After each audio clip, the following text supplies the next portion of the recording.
Hola chicos, espero que me escuchen. Vamos a bajar un poquito la silla, ahí. ¿Cómo han estado? Espero que estén muy bien. Yo estoy muy bien. El día de hoy estaba bastante abochornado, le hablo de esto solamente como para que nos relajemos un poquito. Espero que me escuchen, qué bueno. Hola también, saludos a los que están en el chat y los que están poniendo atención y los que van a ver la clase por supuesto más adelante por distintos temas. ¿Qué vamos a hacer hoy día? Dentro de las cosas creativas que de repente surgen como para tratar de ajustar el calendario, el día de hoy vamos a terminar el tema de genética, principalmente hablando de ingeniería genética, los principios principales que ustedes tienen que manejar. Para la PSU es raro que les pregunten en detalle un procedimiento de ingeniería genética, sin embargo, tienen que saber las cosas principales para lo que sirve, las técnicas que se emplean en términos generales y básicamente el para qué se usa y para qué sirve. Vamos a hacer así como un overview rápido de lo que vimos la clase pasada.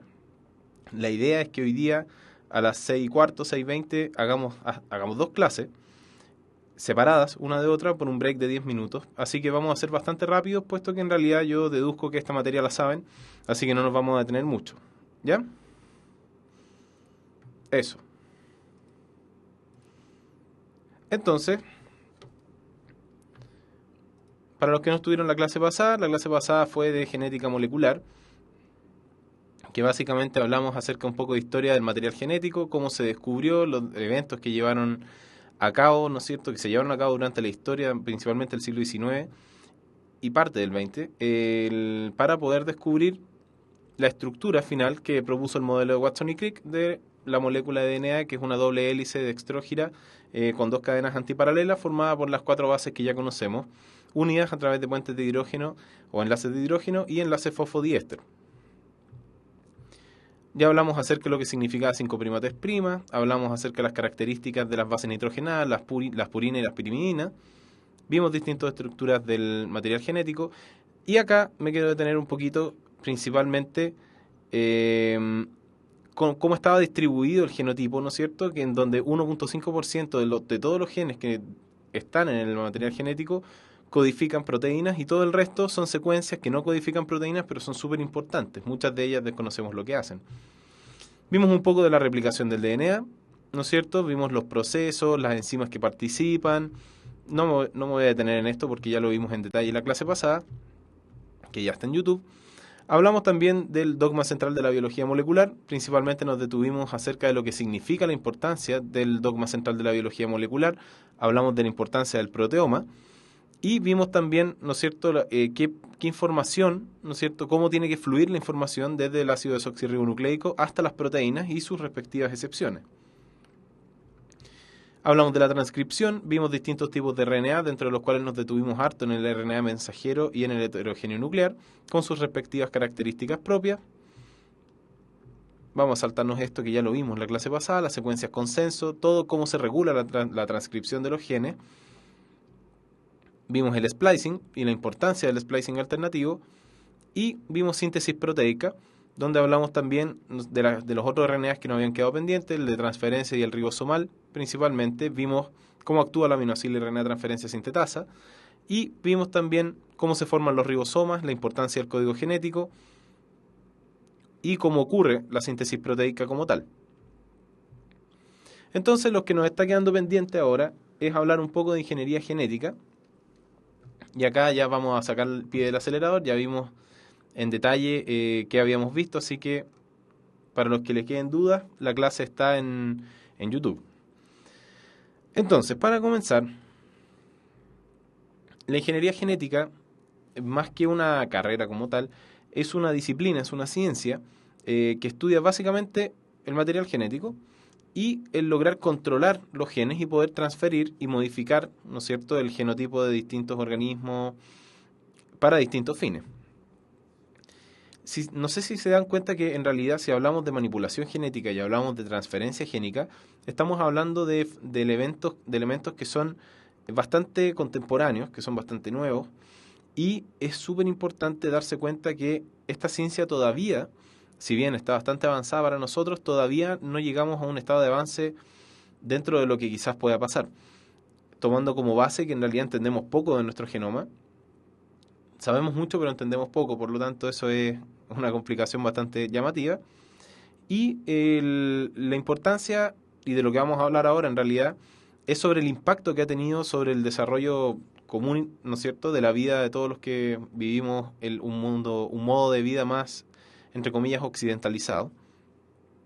Hay distintos hitos en la historia de la ingeniería genética, dentro de los cuales se destaca un poco el descubrimiento del proceso de restricción y el uso de fagos, ¿no es cierto?, en este mismo proceso, los virus fagos T2 y T4. Se descubrieron las enzimas de restricción que eran inespecíficas y posteriormente las específicas. Y luego empezaron a agregar ligasas a los experimentos y finalmente se logró la síntesis de material genético en forma de DNA recombinante, que ya vamos a hablar de eso.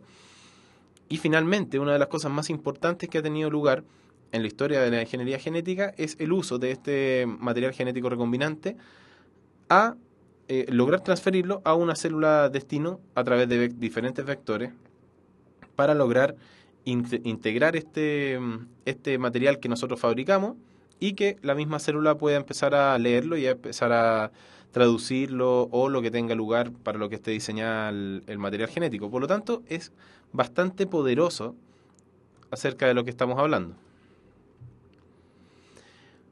¿En qué campo se puede aplicar la ingeniería genética? Y esto tiene que ser bien abierto de mente y bueno, obviamente acá yo agregué las principales, pero existen muchas otras. En la medicina, ¿no es cierto? Partiendo por el área que tengo que partir hablando, muchas proteínas, ¿no es cierto?, que ya vimos a través del dogma central de la biología molecular, se pueden sintetizar si es que yo descubro la secuencia génica que es responsable de la síntesis de esta proteína. Ojalá esta proteína no venga de un proceso de splicing alternativo que es bastante complicado de lograr realizar.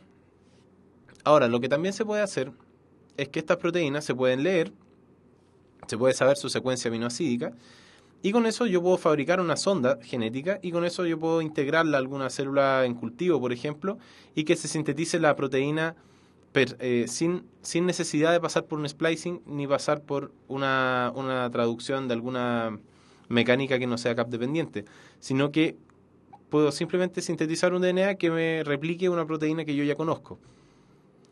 Las vacunas recombinantes también siguen el mismo principio, logran sintetizar in vitro los componentes proteicos de distintas estructuras microbiológicas, los cuales me pueden servir para fabricar una especie de cáscara de microorganismo que en realidad no me va a infectar, pero puedo ayudarlo para entrenar al sistema inmunológico.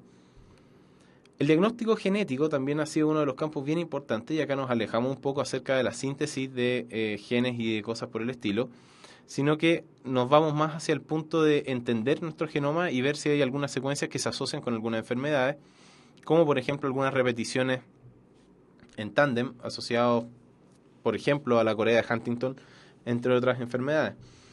También sirve también no solamente a nivel citogenético, sino que también se sabe poco en realidad, pero se está estudiando ya a nivel epigenético si es que hay algunas regulaciones que tienen que ver con el desarrollo de ciertas enfermedades y también con alteraciones de la expresión de algunos RNAs no codificantes, como vamos a ver más adelante, que tiene que ver con, por ejemplo, algunas hipótesis que se asocian al Alzheimer.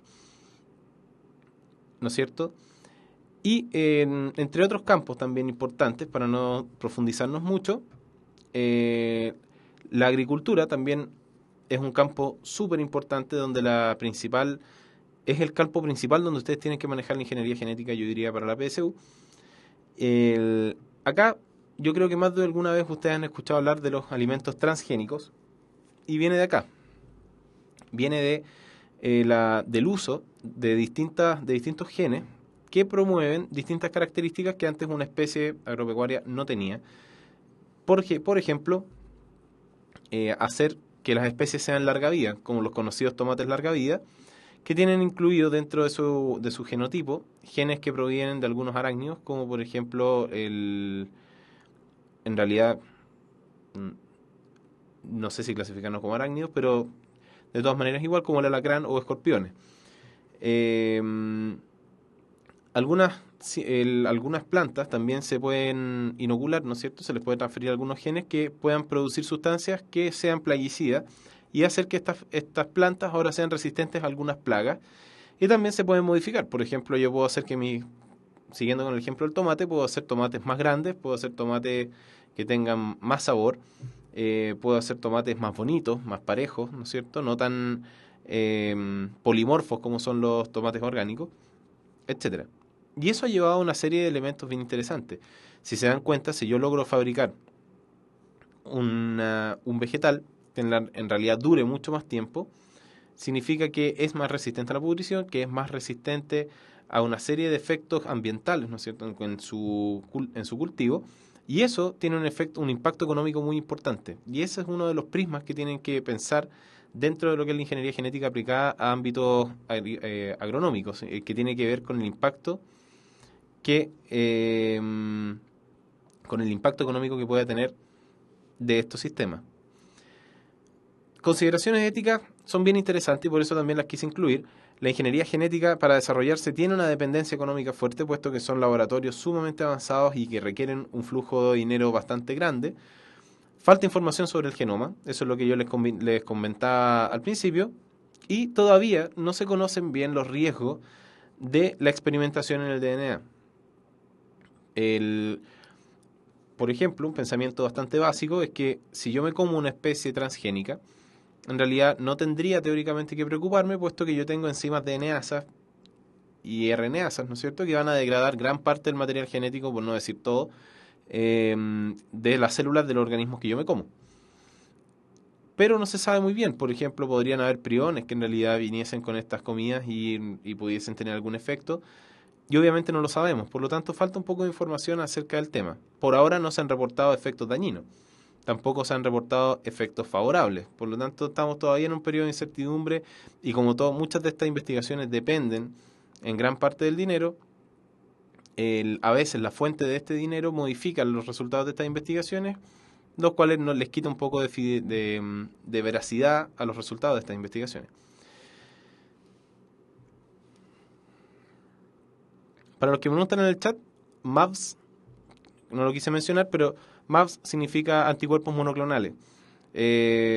Son un tipo de fármaco que son muy utilizados. De hecho, cuando hicimos la charla del ébola, hablamos acerca del suero que tiene 3 tipos de anticuerpos monoclonales diferentes, que los van a entender mejor cuando hablemos del sistema inmune en la próxima semana, puesto que son, como dice su nombre, son anticuerpos monoclonales, es decir, hay un solo clon de un mismo anticuerpo y que generalmente están construidos para determinados elementos. Por ejemplo, una toxina, por ejemplo, una cápside viral, etcétera.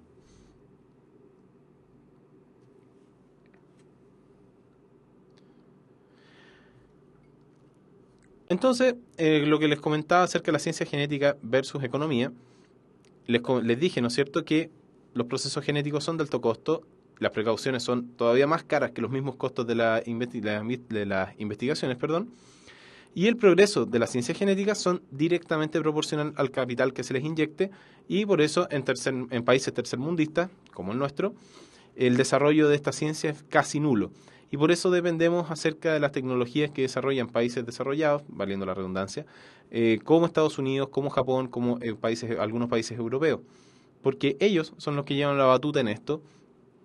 Y nosotros, lamentablemente, Chile no tiene una política de investigación fuerte, no hay un fomento a la investigación, tanto biológica como médica y de otras áreas también, por lo tanto no existe una conciencia de investigación, por lo tanto no hay ideas, o hay muy pocas en realidad, y las ideas que hay, aunque sean muy buenas, muchas veces no hay flujo, no hay capital, y por lo tanto muchas de esas investigaciones no se pueden desarrollar y esas ideas finalmente terminan en manos de empresas o en manos de compañías bastante poderosas en términos económicos, quienes llevan a cabo la investigación y sus resultados muchas veces son un poco discutibles. Hablemos acerca de algunas técnicas, ¿no es cierto?, de ingeniería genética.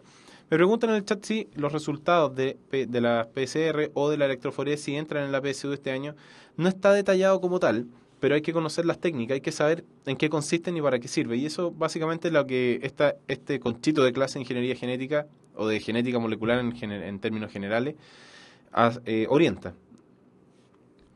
Cuando hablamos de clonación, clonar significa obtener, ¿no es cierto?, un organismo o un individuo genéticamente igual a otro sin que haya un proceso de relación sexual o reproducción sexual entre medio.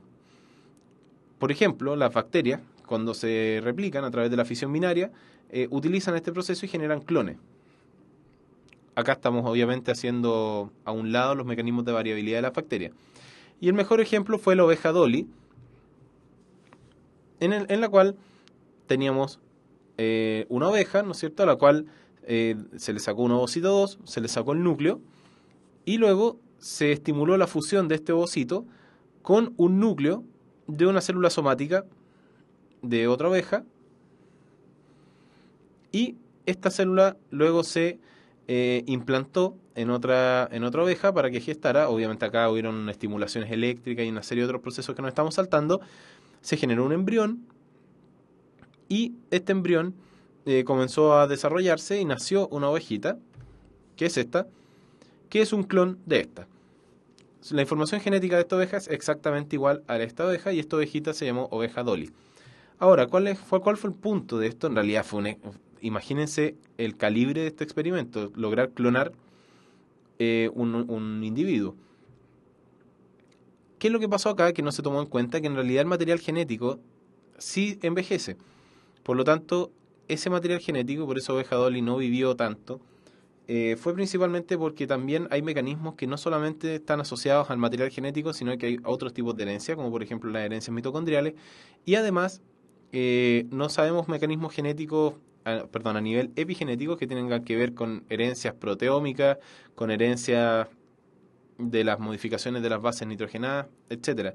Por lo tanto, muchas de esas cosas pudieron haber incidido en que en realidad la oveja Dolly, si bien tenía un genoma exactamente igual al clon más grande, genéticamente era igual de viejo, aunque su cuerpo fuera más joven. Entonces es un fenómeno interesante de analizar. Dentro de las técnicas biotecnológicas, que es la que estamos hablando ahora, les traje 4 a colación, en realidad, de las cuales voy a comentarles los aspectos más importantes porque no me interesa hablarles en detalle de cada uno de estos, puesto que en realidad no tiene una orientación clara si lo hago. Por ejemplo, en medicina nosotros usamos varias de estas técnicas, sin embargo, no las estudiamos más en profundidad, puesto que en realidad no necesitamos estudiarlas. Para eso hay una carrera específica que estudia estas técnicas y que se dedica a este campo. Por eso, para ustedes, para la PSU, considero importante que sepan lo que es la tecnología del DNA recombinante, la secuenciación, lo que es cómo se secuencia el DNA, cómo se realiza una reacción en cadena de la polimerasa y qué significa la electroforesis y para qué sirve.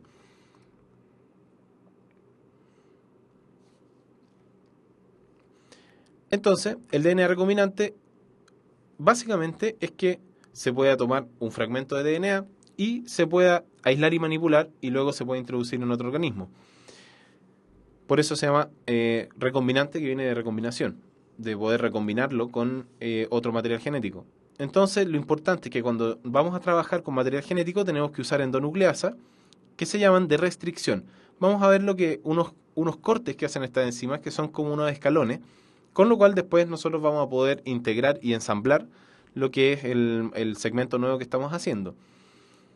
Para lograr manejar una hebra de DNA artificialmente, entre comillas, tenemos que hacer periodos bruscos y cambios bruscos de calor y frío, y esto a la larga lo que busca es, al calentar, yo rompo los enlaces de hidrógeno sin romper los enlaces fosfodiéster. Por lo tanto, yo puedo tratar estas cadenas con distintas enzimas. Y después, una vez que yo ya termine de unir todas estas cadenas que estoy trabajando con las enzimas de tipo ligasa, como vimos en la clase anterior, vuelvo a formar los enlaces fosfodiéster que quedaron pendientes con unas muecas, ¿no es cierto? Muescas, que quedaron producto de la recombinación. Es lo mismo cuando se retiran los fragmentos de Okazaki o los primers y después se rellena con DNA, que quedan unas muescas, las cuales las DNA ligasas tienen que arreglar.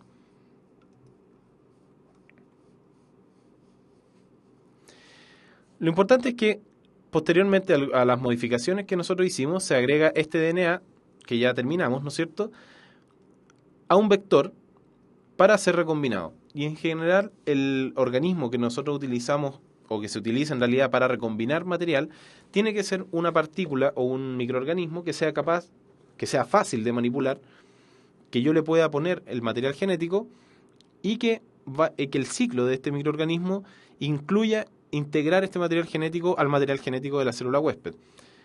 Entonces, el organismo perfecto para poder hacerlo son los fagos. Y son también, obviamente, fuera de los fagos, los virus en general. ¿Por qué? Porque el virus, en realidad, el ciclo de vida de un virus, como vamos a ver hoy, se trata en realidad de que, recuerden que los virus, muchos virus son somatotrópicos, es decir, que están diseñados por un tipo de célula en particular, por ejemplo, el virus del mosaico del tabaco. Yo puedo utilizar un virus de una planta, le incorporo un gen especial que diseñé, por ejemplo, el de la larga vida, y mando este virus, cultivo este virus e infecto a propósito ciertas células para yo obtener, por ejemplo, semillas que tengan este gen incluido dentro de ella y después yo a través de las mismas semillas ya genero una especie modificada genéticamente. Por eso la capacidad de infectar que tienen los virus es la cualidad por la cual se utiliza mucho en la técnica del DNA recombinante. Esto es lo que les decía, lo que yo quiero, ¿no es cierto? Por ejemplo, si quiero obtener esta secuencia de DNA que está en amarillo, a través de enzimas, ¿no es cierto? Voy a cortar esta misma secuencia, que se hace a través de la misma enzima que les comentaba, y luego uno esto a través de una determinada de los fragmentos de DNA a los cuales yo quiero unir este fragmento nuevo, y luego la DNA ligasa sella la unión y ya tengo un DNA que está recombinado. Visto de otra manera, está acá, y estos se llaman bordes pegajosos por la tendencia que tiene a unirse en realidad. Pero estos son los cortes escalonados que yo les decía que hacen las enzimas de restricción. Entonces,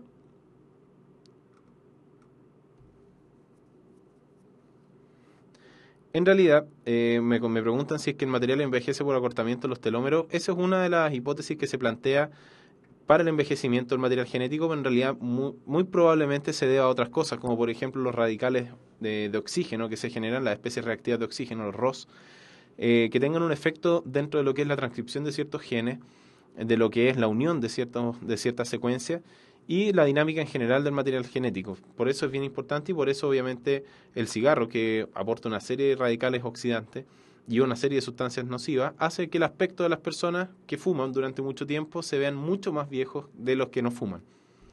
¿Ok? Entonces, les voy a dar la primera mención de la clase de hoy porque es una clase corta. Recuerden que los espíritus emprendedores cuidan el medio ambiente. Es complejo el tema de trabajar con genes porque si es que no controlamos bien los experimentos podemos generar desastres biológicos de magnitudes que no conocemos. Entre ellas, por ejemplo, podemos citar al ébola, que en realidad el ébola es un virus bastante letal dentro de lo que se ha reportado. Sin embargo, ahí podemos analizar una serie de factores que tienen que ver con lo que es el esparcimiento del ébola, entre ellas las condiciones donde se está desarrollando y lo que habla de la falta de una fiscalización de las condiciones sanitarias que existen en distintos lugares del mundo y el por qué aparecen estas especies de virus tan malas y tan bruscamente. ¿Ok? Así que recuerden que la Universidad Mayor es la Universidad para los Espíritus Emprendedores. Más información en umayor.cl. Y de la misma pasadita, los invito a la pregunta de desafío de la clase de Ingeniería Genética, que básicamente son estas que están acá. Son dos preguntas bastante fáciles que tienen que ver con lo que estamos hablando. Y lo importante es que las contesten. Les doy 5 minutos para que las contesten y nos vemos a la vuelta.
No, no me queda dormido. Estaba copiando la clase de microbiología.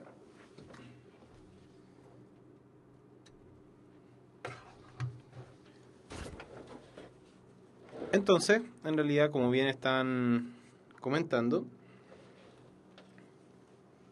déjenme conectar esto acá.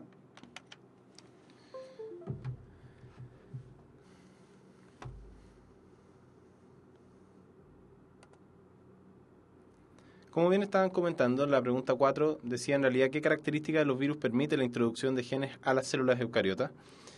Y como habíamos comentado claramente, la presencia de transcriptasa inversa, no todos los virus tienen transcriptasa inversa y esa no es la razón por la cual se pueden integrar al genoma de la célula eucariota. Ausencia de organelos, no. Presencia de un solo tipo de ácido nucleico tampoco y capacidad de estimular la respuesta inmune tampoco. Por lo tanto, por descarte, queda la A, pero en realidad la capacidad de infección es la característica que permite a los virus ser utilizados como organismo o como vector de información genética a las células eucariotas por su ciclo de infección principalmente. Y la 5, la producción de vegetales genéticamente modificados, esto ya dijimos, ¿no es cierto? Todo lo que se puede hacer, plantas resistentes a plagas, que ya lo comentamos, plantas tolerantes a herbicidas, que es súper importante también porque hay herbicidas que son tóxicos para ciertas plantas, y si yo les transmito un gen que genera una enzima que degrada el pesticida, en realidad la hago resistente. Y alimentos enriquecidos en algún nutriente también. Por lo tanto, todas las alternativas son correctas porque la genética, si yo modifico genéticamente un vegetal, puedo otorgarle todas las características que están ahí. ¿Ya?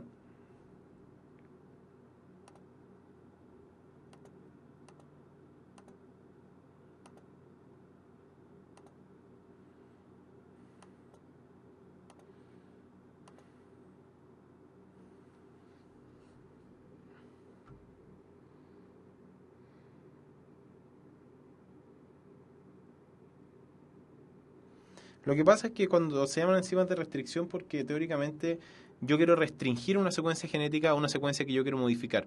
Por lo tanto, hago todo un proceso y son enzimas específicas para que se reconozcan ciertos lugares del material genético y se rompan los enlaces ahí, se abran estas secuencias, como que se despeguen, entre comillas, yo las pueda modificar o pueda tomar un segmento o incluir el segmento que yo quiero en esa área del material genético y luego vuelvo a naturalizar toda la hebra y con las ligasas vuelvo a emparejarlo para tener un fragmento de DNA continuo que yo puedo integrar a una determinada célula.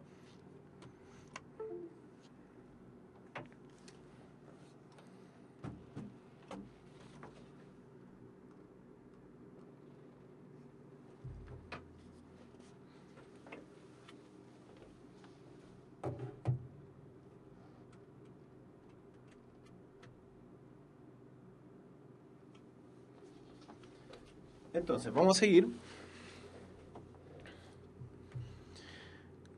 con lo que es la secuenciación del DNA. En realidad, lo que quiere decir, ¿no es cierto?, esta línea, como dice su nombre, permite saber el orden o la secuencia de los nucleótidos que tiene una determinada cadena de ADN que estamos trabajando. Y básicamente se fundamentan en el modelo de replicación del ADN, solamente que acá no vamos a agregar, ¿no es cierto?, nucleótidos de A1, sino que acá vamos a agregar didesoxirribonucleótidos.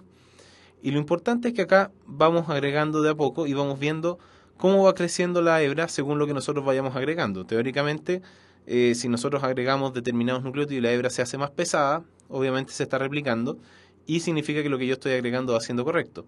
Ahora, hay ordenadores que en realidad son capaces de secuenciar una hebra de DNA. Esto ya no se hace a mano porque tomarán, por ejemplo, el cromosoma X, que tiene alrededor de 137 millones de pares de base. Secuenciarlo tomaría muchísimo tiempo. ¿Ya? Esta es una de las importantes.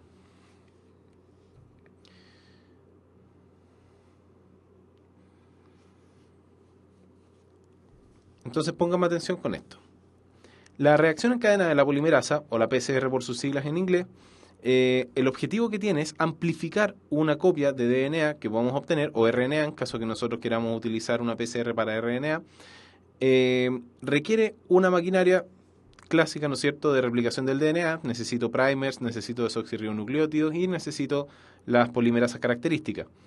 La idea es que a través de varios ciclos, yo logro generar varios millones de copias de un fragmento que yo puedo encontrar, por ejemplo, que puedo obtener de una muestra de relación familiar, una muestra que puedo obtener a través de alguna secreción que encuentro en una escena del crimen, por ejemplo, etcétera, etcétera. También puedo utilizar, como se usa en la salud, ¿no es cierto?, en medicina, si yo tengo un virus o yo tengo una muestra biológica y sospecho que tiene un virus, obviamente no puedo, los cultivos virales son muy, muy raros y complicados de conseguir, por lo tanto,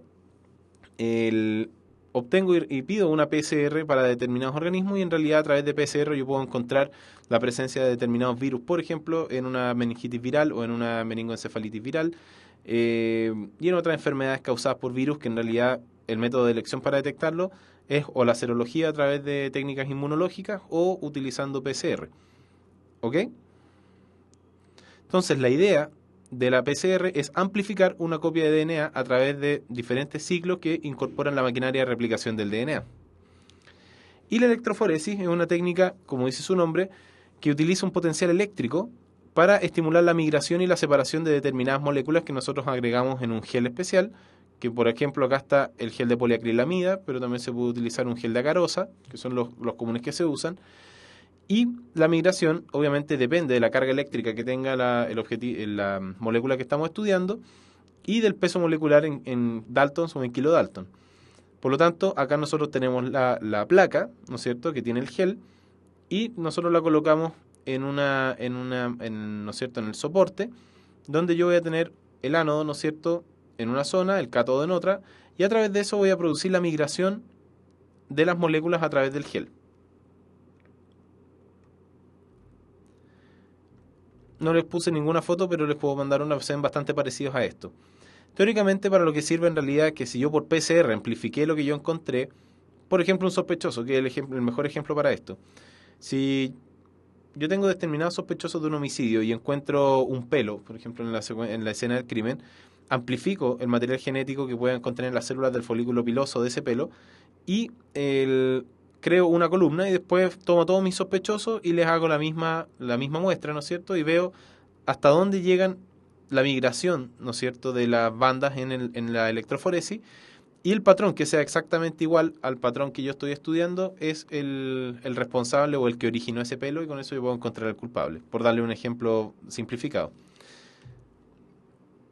El VIH se detecta a través de otras técnicas, por razones que en realidad la PCR no nos ayudaría mucho. Hay otras técnicas mejor elaboradas para detectar el VIH, como el ELISA o el sondeo genético. El proyecto Genoma Humano, solamente para seguir hablando un poco de genética, fue un proyecto de investigación que se desarrolló en el 2003, que tenía como objetivo determinar la secuencia de los pares de base que componen el DNA humano e identificar sus genes desde un punto de vista físico y funcional. Tuvo una inversión en esa época de aproximadamente 280 millones de dólares. Ustedes pueden calcular más o menos cuánto se invirtió en este proyecto. Y acá tienen una biblioteca que tiene archivadores. Y acá pueden darse cuenta que este archivador tiene cada uno de estos archivadores tiene secuencias genéticas de cada uno de los cromosomas que están estudiados acá. Y acá vamos a seguir en la secuencia polémica. Expectativas versus la realidad. Se esperaba encontrar un gran número de genes en el ser humano. Como era el ser humano un organismo superior, comillas, tenía que tener más genes para poder tener todas sus grandes funciones y poder identificar el gran porcentaje del DNA codificante que tenemos. Antes del proyecto Genoma Humano se pensaba que casi todo el genoma que nosotros teníamos era codificante de proteína y estaba este dogma que se pensaba que un gen igual una proteína. ¿Cuál fue la realidad? Tenemos aproximadamente 21.000 genes, un poco menos, y que componen alrededor del 1.5% del genoma total. ¿Cuáles fueron las ventajas del proyecto Genoma Humano? Es que conocemos las bases moleculares de las enfermedades hereditarias, sabemos qué genes están involucrados en ciertas enfermedades, como ya les nombré, la corea de Huntington, entre muchas otras. Podemos hacer diagnósticos de enfermedades genéticas prenatal incluso, a través del amnio o la coriocentesis, que se usan poco, pero igual se pueden usar, y podemos hacer terapia genética de lo que se plantea. Podemos ajustar la farmacología orientada hacia la genética y medicina predictiva. En el sentido, en este país se aplica poco, pero en realidad si nosotros sabemos cómo van a ser un feto y qué va a tener, podemos adoptar toda una estrategia terapéutica para darle soporte a ese feto. Y acá nos vamos a ir en la misma rama que nos fuimos en la clase de genética molecular, porque esto sigue la línea que estábamos hablando en la clase de genética molecular. Ya terminamos de hablar todas las técnicas de ingeniería genética que íbamos a comentar. ¿Es lo mismo secuenciar que comprender? Es una pregunta que yo les planteo, puesto que con esto conocimos todo el mensaje. Sabemos cómo está escrito, qué letras lo componen, etcétera, pero no entendemos del todo su significado. Y eso es algo súper interesante, puesto que yo tenía la llave para abrir una puerta y tenía 10 puertas al frente mío. Obviamente no sabía cómo abrir las otras 9 puertas, pero tengo una llave. Sin embargo, logré encontrar la forma de abrir las otras 5 puertas, y cuando logré abrir las 5 puertas me encontré con 1000 puertas más que tengo que aprender cómo abrirlas. Por lo tanto, esto va un poco acerca de la moraleja de la ciencia, que en realidad descubrimos algo, aprendemos cosas y nos damos cuenta que no sabemos nada y tenemos que seguir estudiando e investigando. Entonces, eso es lo que yo le decía, la maravilla de la ciencia. Se logra un desafío y se abren más puertas sobre el desafío. ¿Y cuáles son los puntos de investigaciones actuales? Es el proteoma, cómo funciona el proteoma, cómo se regula, y el tema de la epigenética que se está desarrollando y otras formas de expresión que van más allá del DNA. Por lo tanto, no todos los pasos para constituir el fenotipo de una especie se encuentran en el genotipo. Eso que les enseñan probablemente, que el genotipo es igual al fenotipo más ambiente, que yo también se lo he enseñado, perdón, que el fenotipo es igual al genotipo más ambiente, yo también se los comenté. Sin embargo, no es tan así. Y para el término de PSU esto no se aplica porque esto va más allá. El, el cómo es una especie, el cómo funciona metabólicamente hablando y bioquímicamente hablando va más allá de una secuencia genética. Hay otros factores que tienen que ver y tienen que incidir en cómo se regulan la expresión de esta genética, y no solamente cómo se expresa, sino que cómo interactúa y cómo funciona. Entonces esto va mucho más allá. Y esta regulación que va más allá controla el cómo, cuándo y dónde se expresan ciertos genes para lograr generar la diferenciación celular, que es uno de los procesos más maravillosos que tiene el desarrollo de los organismos pluricelulares. Por lo tanto, acá me salió un poquito fallado, pero en realidad, la realidad actual del genoma ya les comenté, ¿no es cierto? Que se sabe, están codificados las secuencias genéticas, pero se están abarcando otros campos de investigación como como las enfermedades, ¿no es cierto?, que están asociadas a algunos fenómenos epigenéticos.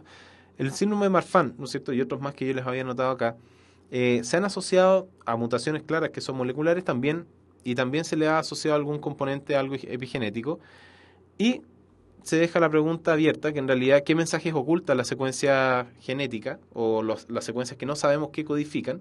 Que es lo que estábamos hablando en las clases iniciales. Actualmente el genoma humano se distribuye de esta manera.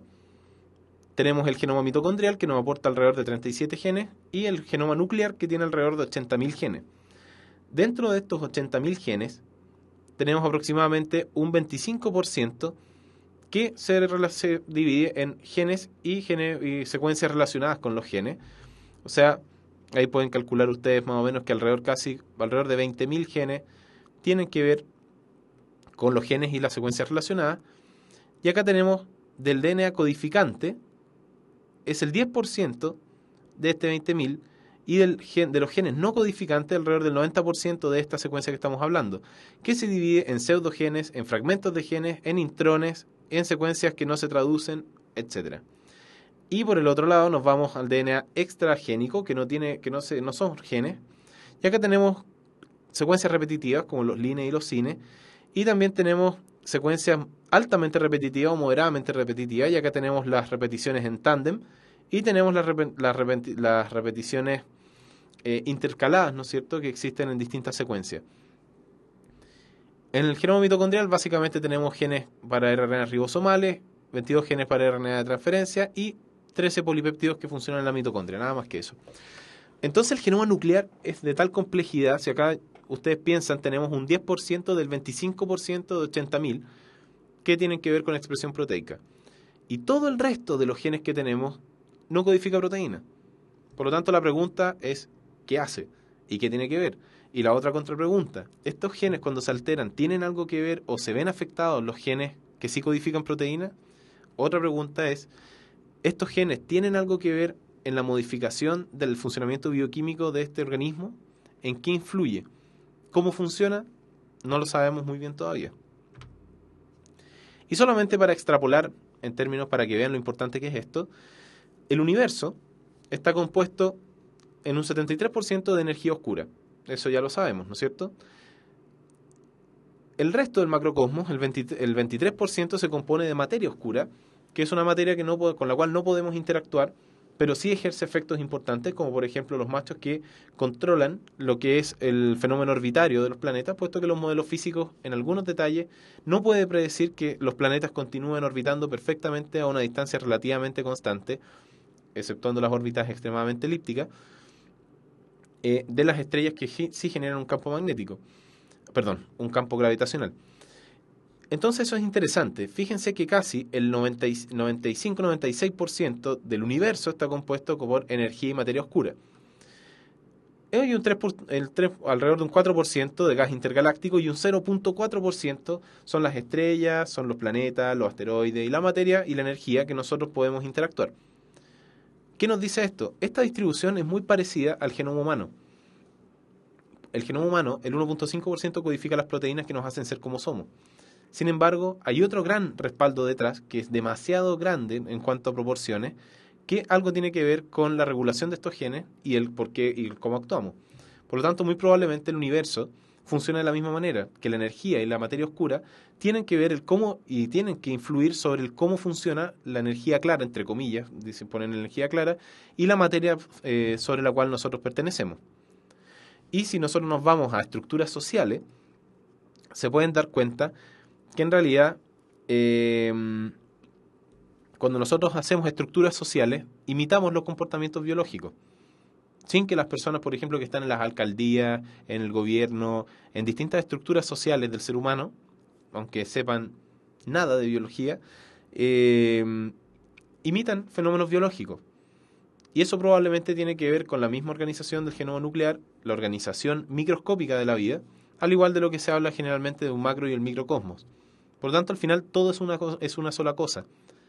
Y todo va replicándose de lo macro hacia lo micro, si lo quieren mirar, o de lo micro hacia lo macro. Y aquí los invito finalmente,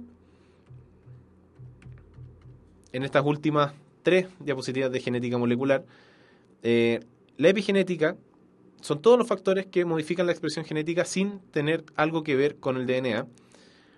Y, por ejemplo, la metilación de algunas bases nitrogenadas, la modificación histónica y los RNAs no codificantes forman parte de lo que es el estudio epigenético.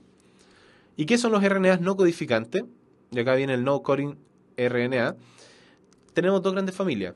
El transactin RNAs no codificantes, que son los microRNA, que básicamente efectúan un fenómeno de ribointerferencia y con esto afectan la expresión genética. Fíjense qué interesante. Y los cis-actin RNAs no codificantes son los que nosotros llamamos riboswitch y activan o desactivan la expresión de genes de un RNA mensajero maduro, regula su traducción.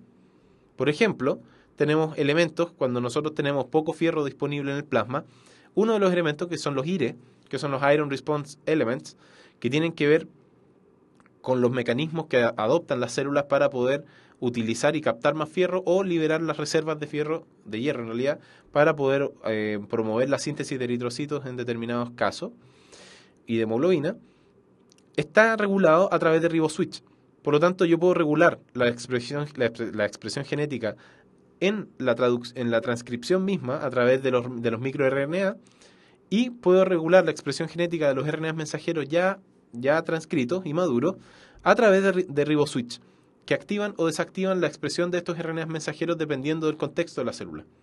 Por lo tanto, tenemos una regulación mucho más fina de la que yo les comenté en la clase anterior, que todavía no se conoce muy bien del todo, pero existe. Y es muy bonita. Algunas alteraciones en los RNAs no codificantes se han asociado a algunos, por supuesto, cáncer, al síndrome de Prader-Willi, algunas variantes de los trastornos del espectro autista, el síndrome de hipoplasia cartílago-pelo también, del Alzheimer y la pérdida de la audición, entre muchas otras cosas. Por lo tanto, lo último que yo les quiero decir de genética molecular es si la ciencia genética versus la naturaleza humana es algo que deberíamos manejar en realidad, y esto es algo que yo les planteé alguna vez en la clase de evolución, creo. Esto es un jeroglífico, lo cual es lo mismo que si nosotros estuviéramos viendo las secuencias de material genético que no sabemos lo que hacen, ni qué tienen que ver, ni cómo actúan. ¿qué pasaría si es que el ser humano logra entender el cómo utilizar a su favor toda la maquinaria molecular que tiene que ver con la expresión genética, la clonación, los genes, etcétera? Es una pregunta que les dejo abierta para que se la lleven a la casa, la discutan con sus familiares y en algún instante en que nos encontremos la podemos conversar en persona. ¿Ya? Antes de irnos les voy a hacer la segunda mención de la clase, y que es que en realidad el espíritu emprendedor, como yo bien hago en general y que hice esta clase, se inspira en su entorno. Si tienen tiempo, vean el cielo. Los que están en Santiago, lamentablemente, muy poco cielo van a poder ver, pero los de regiones van a poder aprovechar el cielo, que es hermoso. Inspírense en las estrellas, piensen lo que hay más allá y piensen el por qué somos como somos y qué hacemos en el lugar donde estamos. Por lo tanto, la Universidad Mayor se basa en los espíritus emprendedores y es para los espíritus emprendedores. Por lo tanto, ingresen a umayor.cl, donde podrán encontrar mayor información.